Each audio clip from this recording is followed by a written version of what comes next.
Next exercise is 1.3। 1.3 को शुरू करने से पहले हमें एक टर्म पता होना चाहिए। वो टर्म क्या है?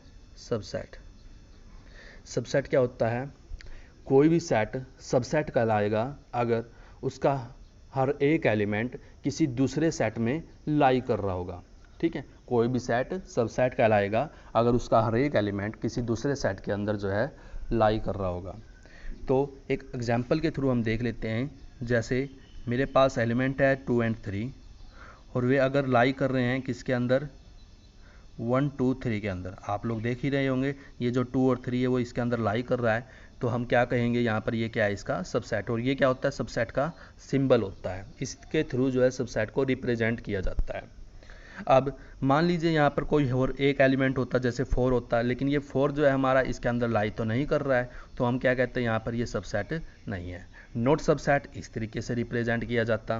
ठीक, तो इस तरीके से हम कहेंगे ये सबसेट और नॉट सबसेट जो है वे रिप्रेजेंट किए जाते हैं। अब हमें जो है सबसेट बनाने आने भी चाहिए, किस तरीके से सबसेट को बनाया जाता है। तो इसके लिए भी हम एक एग्जाम्पल का यूज करते हैं। उस एग्जाम्पल के थ्रू चलते हैं हम लोग सबसेट कैसे बनाए जाते हैं। जैसे मैंने एक सेट ले लिया ओरिजिनल 1 2 3, इसके सबसेट बनाते हैं हम लोग। तो आप लोगों को सबसे पहले लिखना कौन सा सेट है इसमें? 5 एम्प्टी सेट। ठीक है, एम्प्टी सेट्स को लिखोगे आप लोग और एम्प्टी सेट के ऊपर करली ब्रैकेट नहीं लगाओगे, क्योंकि एम्प्टी सेट में कोई एलिमेंट तो है नहीं है, तो करली ब्रैकेट भी लगाने का कोई यूज नहीं बनता वहाँ पर। अब उसके बाद हर एक एलिमेंट को इंडिविजुअली लिखना शुरू करोगे और इस तरीके से हर एक एलिमेंट के ऊपर करली ब्रैकेट का भी यूज करोगे। अब जब आप लोग इंडिविजुअली लिखना शुरू कर दोगे और इंडिविजुअली पूरी तरह से लिख लोगे, यानी कि हर एक एलिमेंट्स को एक बार लिख लोगे और उसको सेट के फॉर्म में बना दोगे, तो उसके बाद आप लोग शुरुआत करोगे 2 एलिमेंट्स के साथ। अब 2 एलिमेंट्स का यूज करने का मतलब, पहले इस 3 को छोड़ दो तो क्या बना हमारे पास? 1 और 2। अब 2 को छोड़ दो तो क्या बचा? 1 और 3। अब 1 को छोड़ दो तो क्या बचा? 2 और 3। अब 2 एलिमेंट्स लिख चुके हम, अब तीनों के तीनों एलिमेंट्स को लिख दो, तो तीनों एलिमेंट्स हो जाएंगे क्या? 1 2 और 3। इस प्रकार से ये जो टोटल है हमारे कितने सबसेट हो सकते हैं? इसके 8 सबसेट हो सकते हैं। आप लोग काउंट कर सकते हो, ये टोटल 8 हैं। अब अगर आप लोग जो है सबसेट बनाने से पहले ही इसकी जांच करना चाहते हो किसकी कि टोटल इसके कितने सबसेट पॉसिबल है, तो उसके लिए भी हमारे पास एक फॉर्मूला है। फॉर्मूला क्या है? 2 की पावर n। इस 2 की पावर n में ये जो n है, n क्या है? Number of elements. तो नंबर ऑफ एलिमेंट्स क्या कितने हैं इस सेट में? इसमें है 3, तो हम क्या कहेंगे? 2 की पावर 3। 2 की पावर 3 का मतलब कितना हो गया? 8। तो यहाँ से हमारे टोटल सबसेट्स कितने पॉसिबल है? 8 है, और वही हमने यहाँ पर फाइंड आउट किए हुए हैं। ठीक है, तो ये थे हमारे नंबर ऑफ सबसेट्स, किस तरीके से हम इसको फाइंड आउट कर सकते हैं। अब हम अपना क्वेश्चन करते हैं। क्वेश्चन क्या था? Make correct statements by filling in the symbol subset और not subset in the blank spaces. तो हमें सिर्फ ब्लैंक स्पेसिस फिल किए हुए हैं, मैंने अभी शुरू में ही कर दिए ये, तो शुरू में कर दिए मैंने, और उसके बाद आप लोगों को करना क्या है? यहाँ पर ब्लैंक स्पेसिस का बस खाली फिल करना है, बताना है कि कौन सा सबसेट और कौन सा नहीं है। अब जैसे ये देखो, ये 2 3 4, क्या इसके ये एलिमेंट्स इस सेट के अंदर लाई कर रहे हैं पूरी तरीके से? देखो 2 3 4, 2 3 4 इसमें भी है, तो हम क्या कहेंगे? ये क्या है? इसका सबसेट है। क्वेश्चन इजी है, कोई भी इसमें जो है कंफ्यूजन वाली चीज़ नहीं है। नेक्स्ट है x such that x is student of class 11th of your school. कि एक्स क्या है? एक स्टूडेंट है आपके स्कूल की क्लास 11th का। X such that x is student of your school. X क्या है? एक स्टूडेंट आपके स्कूल का। तो क्या क्लास 11th आपके स्कूल के अंदर ही नहीं लाई कर रही है? बिल्कुल कर रही है। तो क्या वो जो स्टूडेंट है आपकी क्लास 11th का, तो क्या वो आपके स्कूल का भी स्टूडेंट नहीं है? बिल्कुल है। तो हम क्या कहेंगे? ये क्या है? इसका सबसेट है।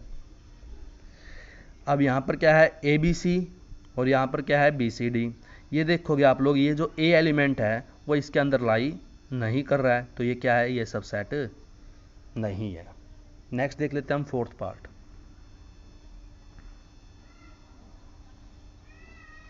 X is that x is a circle in the plane. X क्या है? एक प्लेन का में एक सर्कल है। और यहाँ पर क्या है, x such that x is a circle in the same plane with radius 1 unit. अब इस सर्कल के ऊपर एक रेडियस का है, हमारे पास एक बाउंड्री लगा दी है, बाउंडेशन लगा दी है, वो उसकी रेडियस कितनी हो सकती है, सिर्फ 1 यूनिट ही हो सकती है।